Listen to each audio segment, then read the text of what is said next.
Selamat sejahtera kepada total kerana sudi mendengar pembentangan kami pada hari ini. Tajuk pembentangan kami adalah analisis permintaan terhadap produk Proton. Berdasarkan tujuan kajian ini, kami akan membincangkan latar belakang penubuhan syarikat Proton, mengaplikasikan teori permintaan terhadap produk keluaran Proton dan mengenal pasti faktor-faktor yang mempengaruhi permintaan kereta Proton di pasaran. Seterusnya, pembentangan kami akan dibahagikan kepada 5 bahagian utama seperti dalam slide ini, iaitu pengenalan, produk syarikat, teori permintaan, program promosi dan akhir sekali adalah kesimpulan. Baiklah, tanpa membuangkan masa, saya teruskan dengan bahagian pertama iaitu pengenalan. Sebenarnya, Proton merupakan singkatan kepada Perusahaan Automobil Nasional Sendirian Berhad. Dan syarikat ini merupakan pengeluar kereta pertama di Malaysia dan ditubuhkan pada 7 Mei 1983.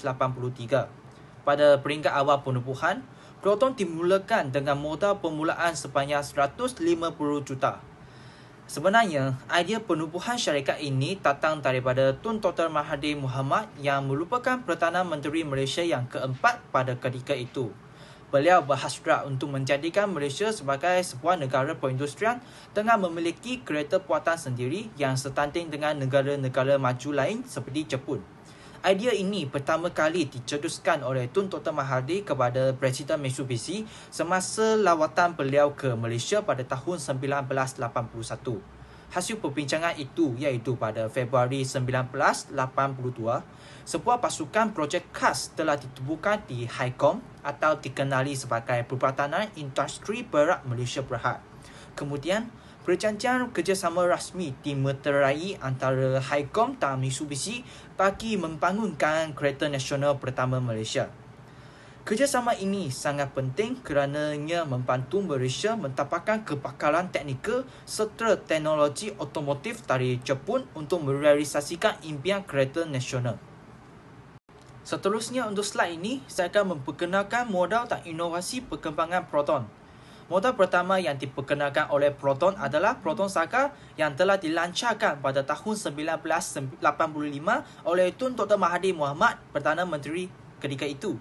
Proton Saga ini diasaskan daripada Mitsubishi Lancer 4 dan pelancaran modal ini mendapat sambutan yang sangat baik daripada rakyat Malaysia kerana harga yang mampu milik dan kualiti yang memuaskan. Kejayaan Proton Saga telah membuktikan bahawa Malaysia mampu menghasilkan kereta buatan sendiri dan membuka lembaran baharu dalam industri otomotif negara. Selepas kejayaan Proton Saga, Proton terus berkembang dengan memperkenalkan beberapa modal baharu bagi memenuhi keperluan pelbagai segmen pasaran.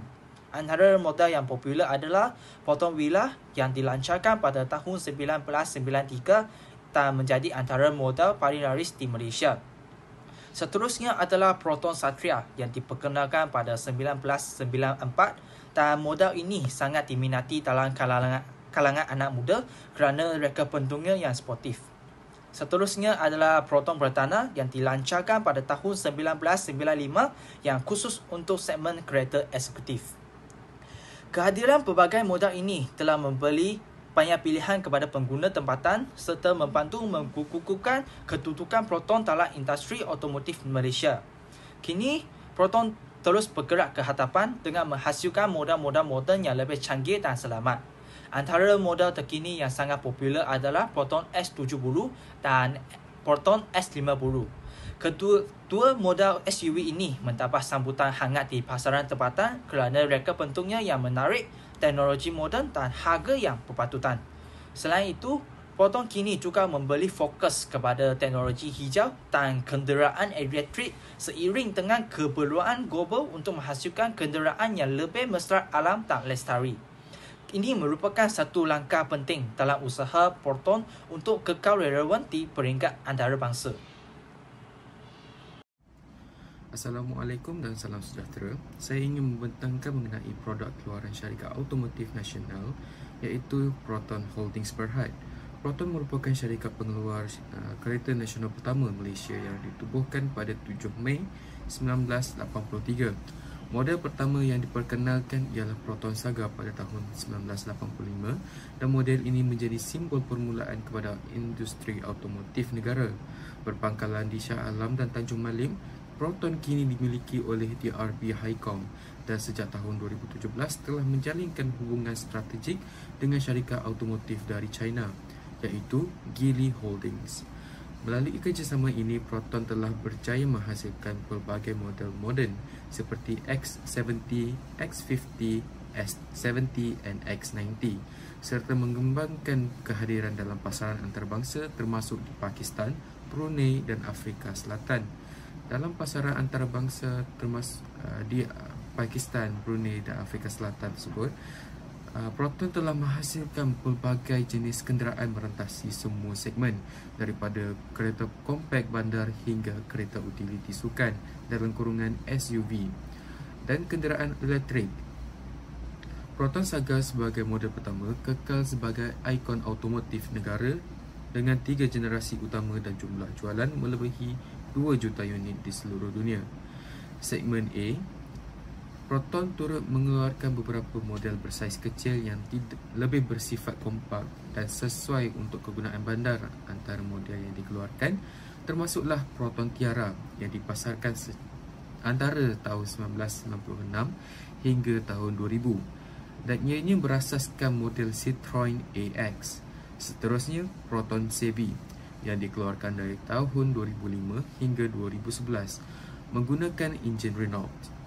Proton juga menghasilkan sebuah MPV mikro yang dinamakan Proton Juara antara tahun 2001 hingga 2004 hasil pembangunan bersama Mitsubishi. Dalam segmen B, Proton memperkenalkan beberapa model penting yang menjadi tulang belakang syarikat. Antaranya ialah Proton Wira yang dilancarkan pada tahun 1993 dan berasaskan model Mitsubishi Lancer. Wira menjadi salah satu model paling berjaya dengan jualan melebihi 952,000 unit. Model ini kemudian diikuti oleh Proton Persona yang pada awalnya menggunakan nama Wira tetapi kemudiannya dibangunkan secara tersendiri dan kini telah melalui 3 generasi dengan jualan melebihi 437,000 unit. Proton juga memperkenalkan Proton Satria dan Satria Neo, iaitu merupakan 2 model hatchback yang terkenal dengan reka bentuk sporty, manakala Proton Putra pula merupakan model coupe yang lebih memfokuskan kepada golongan muda dan pemandu yang mementingkan prestasi. Selain itu, Proton turut menghasilkan Proton Iris iaitu hatchback moden yang memberi penekanan kepada aspek keselamatan. Tidak ketinggalan juga, Proton R3 merupakan MPV kecil hasil kerjasama dengan Suzuki turut menyertai segmen ini dan dipasarkan antara tahun 2016 hingga tahun 2019. Seterusnya bagi segmen C, Proton menghasilkan beberapa model yang dibangunkan dengan lebih matang dan mencerminkan keupayaan pembangunan dalam masyarakat. Model Proton Wajah yang dilancarkan pada tahun 2000 merupakan model pertama yang dibangunkan sepenuhnya oleh Proton dengan jumlah jualan sebanyak 294,809 unit. Model ini diikuti oleh Gen 2 Suprema S yang merupakan antara usaha Proton untuk mencapai standard global, terutamanya dalam aspek reka bentuk dan keselamatan.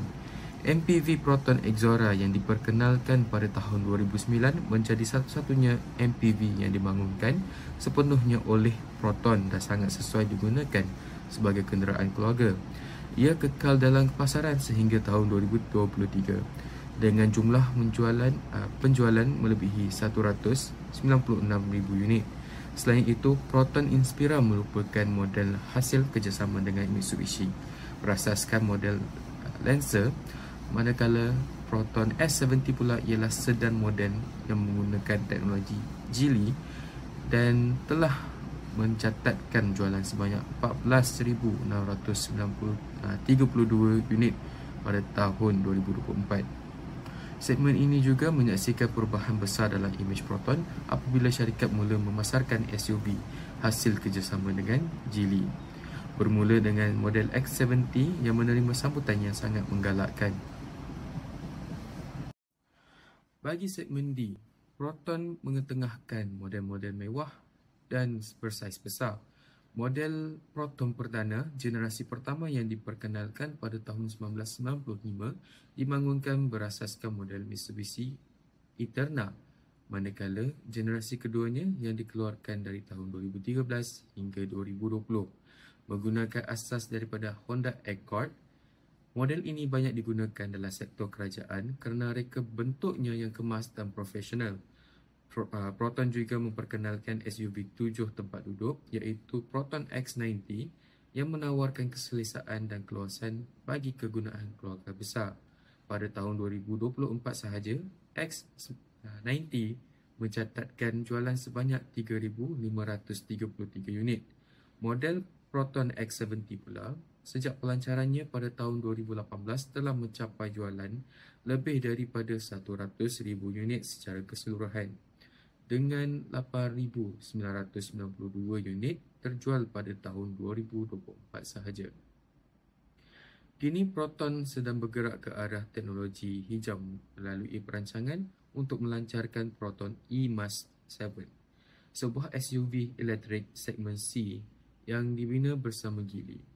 Model ini dijangka akan dilancarkan pada tahun 2025 dan akan dilengkapi teknologi pintar seperti kecerdasan buatan dalam kurungan AI, serta menjadi asas kepada kemasukan Proton ke pasaran Eropah termasuk United Kingdom. Sekian, terima kasih. Okey, baik, saya mulakan dengan bahagian 3.0 iaitu teori permintaan. Teori permintaan ni sangat penting dalam ekonomi sebab ia menjelaskan hubungan antara kuantiti yang diminta oleh pengguna dengan harga sesuatu barang. Mengikut buku Ekonomi Mikro oleh Sugiarto dan rakan-rakan, teori permintaan ni menggambarkan hubungan dalam bentuk graf yang boleh kita panggil sebagai kelok permintaan. Secara ringkasnya, teori ni boleh dikatakan bila harga naik, permintaan akan turun. Jadi bila harga turun pula, permintaan akan naik. Prinsip ni menjadi asas kepada bagaimana pasaran ni berfungsi dan macam mana pengguna buat keputusan untuk membeli. Contohnya kalau harga makin mahal, kita mungkin fikir 2-3 kali sebelum beli. Tapi bila harga turun, kita lebih cenderung nak beli lebih banyak. So itulah asas kepada teori permintaan. Okay, seterusnya kita tengok pada konsep permintaan. Dalam ekonomi, permintaan ni bukan sekadar kemahuan semata-mata. Ia merujuk kepada keinginan dan kemampuan pengguna untuk membeli sesuatu barang ataupun perkhidmatan pada satu harga tertentu dalam masa tempoh tertentu. Pihak yang terlibat dalam permintaan ni termasuklah isi rumah, firma dan juga sektor awam. Kita boleh rujuk pada hukum permintaan yang ada menyatakan bahawa hubungan songsang antara harga dan kuantiti diminta. Maksudnya bila harga naik, kuantiti diminta pun akan turun dan juga sebaliknya. Hubungan ni boleh ditunjukkan melalui kelok permintaan yang mencerun ke bawah dari kiri ke kanan. Cerun negatif ni menunjukkan tingkah laku pengguna dalam pasaran, iaitu semakin mahal sesuatu barang, semakin kurang orang nak beli. Contoh yang paling mudah kita boleh tengok, kalau harga nasi lemak naik daripada RM2 ke RM5, automatik permintaan akan turun. Tapi bila harga jatuh semula kepada RM2, orang akan beli semula macam biasa. Okay, baik, sekarang kita masuk ke bahagian penentu-penentu permintaan. Terdapat beberapa faktor yang mempengaruhi permintaan sesuatu barang, bukan harga barang sahaja. Antara penentu utama dia ialah harga barang itu sendiri, pendapatan pengguna, harga barang pengganti, harga barang penggenap, cita rasa pengguna dan dasar kerajaan. Kalau harga barang berubah, ia akan menyebabkan perubahan kuantiti diminta. Tapi kalau faktor lain yang berubah, ia akan menyebabkan peralihan kelok permintaan sama ada ke kiri ataupun ke kanan. Contohnya kalau cita rasa pengguna berubah ataupun pendapatan naik, permintaan akan meningkat dan kelok akan beralih ke kanan. Tapi kalau pendapatan turun ataupun dasar kerajaan tak menggalakkan, kelok boleh beralih ke kiri. Okay, faktor pertama adalah harga barang itu sendiri. Ini adalah faktor yang paling asas yang menentukan kuantiti diminta. Mengikut hukum permintaan, bila harga naik, kuantiti diminta akan turun dan bila harga turun, permintaan yang akan naik. Kita ambil contoh Proton Saga, model paling asas yang dijual pada sekitar RM34,800 dan kerana harganya lebih mampu milik, permintaan sentiasa tinggi. Sebaliknya Proton X70 yang harganya bermula RM58,800 lebih diminati oleh golongan yang berpendapatan tinggi. Jadi harga ni sebenarnya memainkan peranan penting dalam menentukan sejauh mana barang tu akan mendapat sambutan. Okay, seterusnya, faktor kedua ialah pendapatan pengguna. Pendapatan ni sangat mempengaruhi kuasa beli. Bila pendapatan naik, pengguna lebih mampu untuk membeli. Jadi, permintaan pun akan naik. Tapi bila pendapatan jatuh, permintaan pun menurun walaupun harga sebenarnya tak berubah langsung. Contoh jelas kita boleh lihat dalam pasaran kereta. Golongan berpendapatan sederhana dan tinggi biasanya lebih mampu beli kereta. Proton pula bijak memanfaatkan kenaikan pendapatan dengan memperkenalkan model seperti X50 dan juga X70. Pada tahun 2023, Proton catatkan peningkatan jualan sebanyak 9.3% iaitu lebih 154,000 unit yang berdaftar disebabkan pendapatan rakyat yang makin stabil dan kenaikan gaji minimum. Jadi dari sini kita boleh lihat bila pendapatan naik, permintaan juga turut akan meningkat. Faktor seterusnya yang mempengaruhi permintaan terhadap kereta Proton ialah harga barang pengganti. Harga barang pengganti merupakan salah satu faktor yang mempengaruhi permintaan kereta Proton di pasaran. Mengikut teori permintaan, apabila harga keluaran sesuatu barang meningkat, permintaan terhadap barang tersebut akan berkurang kerana pembeli lebih cenderung untuk memilih barang pengganti yang lebih murah bagi memenuhi keperluan yang sama. Sebaliknya, jika harga barang pengganti menurun, pembeli akan lebih cenderung untuk membeli produk tersebut berbanding produk lain. Hubungan antara harga barang pengganti dengan kuantiti permintaan sesuatu produk adalah berkadar songsang, di mana apabila harga barang pengganti meningkat, permintaan terhadap produk asal seperti kereta Proton akan meningkat dan sebaliknya. Bagi tujuan perbandingan, Proton Saga dan Proton Pro 2 Beza dipilih dalam kajian barangan pengganti ini. Hal ini kerana kedua-dua produk ini merupakan sedan yang sering menjadi pilihan utama pembeli pertama. Proton mempunyai beberapa varian Saga, manakala Pro 2 mempunyai beberapa varian Beza. Harga Proton Saga varian asas iaitu 1.3 Standard MT bermula pada harga RM34,800 dan meningkat sehingga RM44,800 bagi varian tertingginya iaitu Premium S AT. Manakala harga Pro 2 Beza varian asas iaitu 1.0G dalam kurungan AT bermula pada harga RM36,580 dan meningkat kepada RM49,980 bagi varian tertingginya iaitu 1.3 AB-AT. Harga bagi varian asas produk Beza lebih mahal berbanding varian asas produk Proton Saga iaitu perbezaan sebanyak RM1,780. Apabila harga produk Beza meningkat mengikut varian yang lebih baik, ini menyebabkan permintaan terhadap Proton Saga meningkat. Ini kerana mengikut teori permintaan barang pengganti, apabila harga sesuatu barang meningkat, permintaan kepada barang pengganti tersebut juga akan meningkat. Walaupun harga Proton Saga meningkat mengikut varian yang lebih baik, tapi harganya tidak mencecah melebihi RM50,000, manakala harga Pro 2 Beza sudah melebihi RM49,000. Assalamualaikum dan salam sejahtera. Nama saya Khairunisa binti Masrum. Nombor matrik 298626. Seterusnya saya akan sambung dengan faktor keempat yang mempengaruhi permintaan terhadap kereta iaitu harga barang pelengkap. Barang pelengkap ialah barangan yang digunakan bersama dengan produk utama iaitu kereta. Contohnya termasuklah minyak petrol, tayar, alat ganti dan servis penyelenggaraan.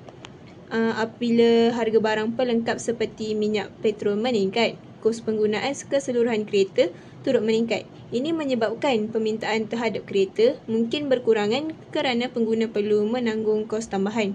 Sebaliknya, jika harga petrol atau kos penyelenggaraan turun, kos pemilikan menjadi lebih rendah dan ini boleh meningkatkan permintaan terhadap kereta. Sebagai langkah proaktif, Proton mengeluarkan model-model yang lebih jimat minyak seperti Proton Saga dan Proton Persona supaya. Dan terakhir sekali adalah penentu permintaan lain. Terdapat beberapa penentu lain yang mempengaruhi permintaan terhadap kenderaan Proton. Dalam bahagian ini, 3 penentu lain yang penting akan dibincangkan, iaitu kadar faedah pinjaman bank, perubahan cita rasa pengguna dan juga dasar kerajaan. Pertama sekali adalah berkenaan dengan kadar faedah pinjaman bank.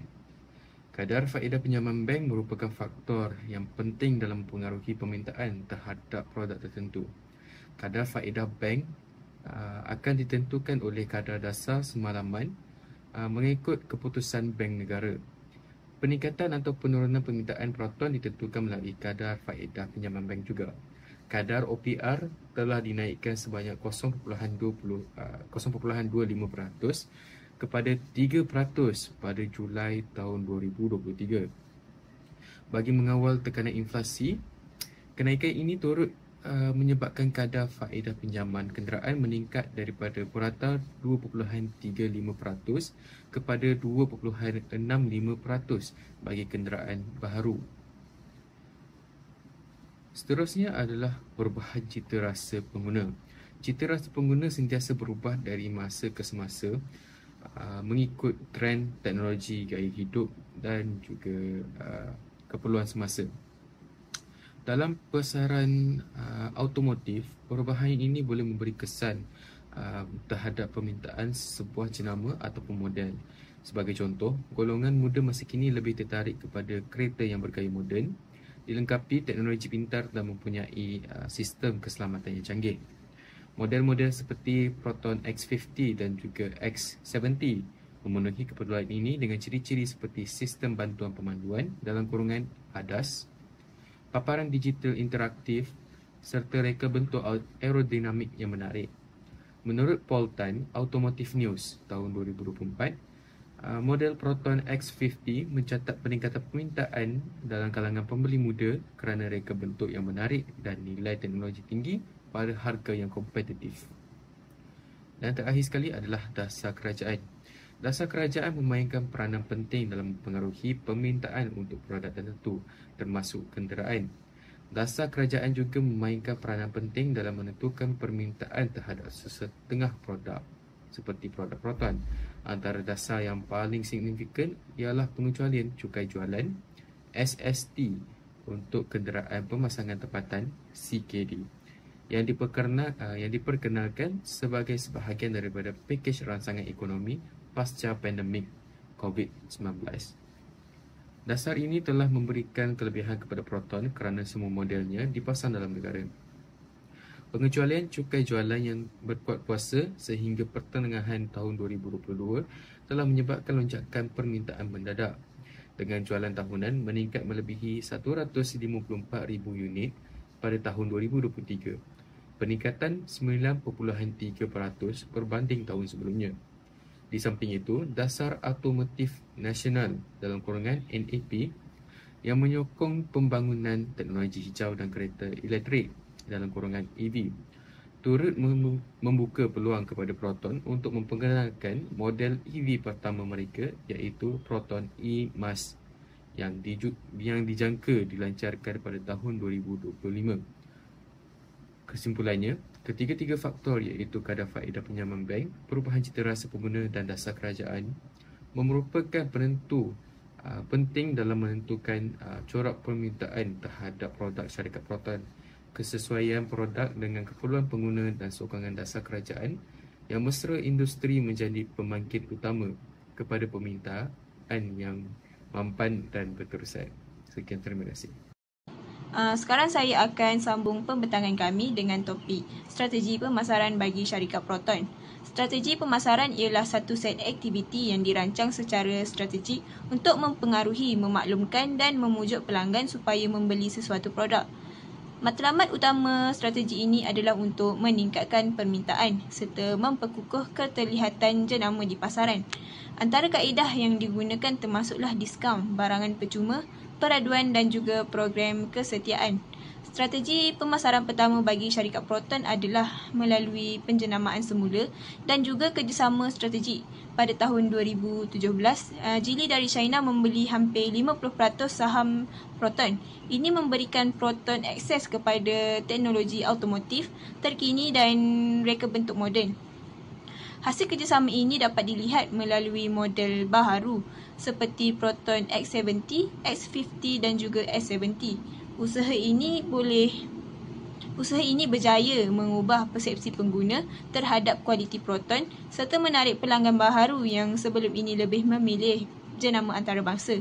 Menurut DH Markets, kerjasama ini dianggap sebagai titik perubahan utama yang membawa Proton ke arah pasaran global. Seterusnya, yang kedua, Proton menggunakan strategi segmentasi pasaran dan penyesuaian produk dengan menyasarkan pelbagai kumpulan pengguna berdasarkan keperluan dan kemampuan mereka.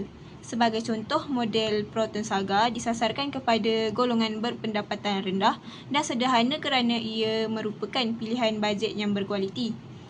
Proton Persona dan Iris pula ditujukan kepada golongan muda dan profesional bagi mereka yang berpendapatan sederhana tinggi serta mementingkan keselamatan dan gaya hidup moden. Proton X50 dan juga X70 merupakan pilihan utama. Dengan menyesuaikan produk mengikut segmen pasaran tempatan, Proton berjaya meningkatkan daya tarikan dan jualan. Dari aspek strategi harga, Proton menawarkan harga yang berdaya saing dan mampu bilik untuk menarik pelanggan. Sebagai contoh, Proton Saga dijual dari serendah RM34,000, manakala Proton X50 ditawarkan pada harga yang lebih murah berbanding pesaing seperti Honda HR-V dan Mazda CX-3. Di samping itu, Proton turut menawarkan nilai tambah seperti teknologi pintar, ciri keselamatan canggih dan juga reka bentuk moden serta menarik. Strategi ini menjadikan Proton sebagai pilihan yang memberikan nilai terbaik untuk wang menurut Paulton pada tahun 2024, sekaligus meningkatkan kelebihan bersaing dalam pasaran automotif tempatan. Seterusnya, yang keempat ialah penggunaan platform digital dan juga media sosial. Proton menggunakan platform seperti Facebook, Instagram, TikTok dan YouTube untuk mempromosikan produk, membuat pelancaran secara langsung dan berinteraksi dengan pelanggan. Selain itu, mereka juga memperkenalkan sistem tempahan dalam talian yang memudahkan pelanggan menempah tanpa perlu ke pusat pameran. Pendekatan ini membolehkan Proton menjangkau pasaran yang lebih luas, terutamanya generasi muda yang celik teknologi. Akhir sekali, strategi ekspor dan pengembangan pasaran global. Dengan sokongan Geely, Proton berjaya menembusi pasaran seperti Pakistan, Mesir, Brunei dan Afrika Selatan. Ini menunjukkan bahawa fokus Proton kini bukan hanya pada pasaran tempatan tetapi juga ke arah menjadi jenama global. Menurut Reuters, Geely memainkan peranan penting dalam memperkukuh kedudukan ekspor Proton di peringkat antarabangsa. Sebagai kesimpulan, objektif kajian ini telah berjaya membuktikan bahawa Proton merupakan syarikat otomotif nasional pertama di Malaysia yang bukan sahaja memajukan sektor perindustrian negara, marak turut memberi sumbangan besar terhadap pertumbuhan ekonomi Malaysia. Hal ini dapat dibuktikan melalui latar belakang penubuhan Proton yang bertujuan untuk mencapai aspirasi negara perindustrian hasil gagasan mantanan Perdana Menteri iaitu Tun Dr. Mahathir Mohamad. Kejayaan pelajaran Proton Saga sebagai modal pertama telah memberi keyakinan kepada syarikat untuk terus mengembangkan pelbagai modal ikonik seperti Proton Wira, Proton Satria dan Proton Pertana. Kini Proton turut menghasilkan modal-modal canggih seperti Proton S70, Proton S50, Proton S70 dan Proton S90 yang mendapat sambutan baik di pasaran tempatan. Dalam kajian ini juga, teori permintaan telah diaplikasi untuk menganalisis faktor-faktor yang mempengaruhi permintaan terhadap kereta Proton. Antara faktor-faktor tersebut adalah harga barang itu sendiri, pendapatan pengguna, harga barang berganti, harga barang pelengkap serta faktor-faktor lain seperti kadar faedah pinjaman bank, perubahan cita rasa pengguna dan dasar kerajaan. Hukum permintaan telah membuktikan bahawa apabila harga menurun, permintaan akan meningkat dan begitulah sebaliknya. Analisis terhadap faktor-faktor permintaan ini sangat penting untuk membantu Proton meningkatkan jualan dan menyesuaikan strategi mereka mengikut keadaan pasaran semasa. Selain itu, strategi pemasaran Proton seperti penjenamaan semula bersama Geely, strategi harga berdaya saing, penggunaan platform digital dan media sosial serta pengembangan ke pasaran antarabangsa telah berjaya memperkukuhkan kedudukan syarikat ini di pasaran domestik dan antarabangsa. Segmentasi pasaran dan penyesuaian produk telah dilakukan turut membuktikan Proton berusaha memenuhi cita rasa pengguna tempatan dan memastikan produknya mampu bersaing dengan jenama-jenama lain. Secara keseluruhannya, Kajian ini membuktikan bahawa Proton bukan sahaja berjaya membina jenama otomotif nasional yang kukuh, malah dapat meningkatkan permintaan terhadap produknya melalui teori permintaan yang dianalisis dan strategi pemasaran yang berkesan. Proton kini berada di landasan yang tepat dalam menerokai teknologi hijau dan kenderaan elektrik dan ke arah masa depan otomotif negara yang lebih mamban. Itu sahaja daripada kumpulan kami. Sekian, terima kasih.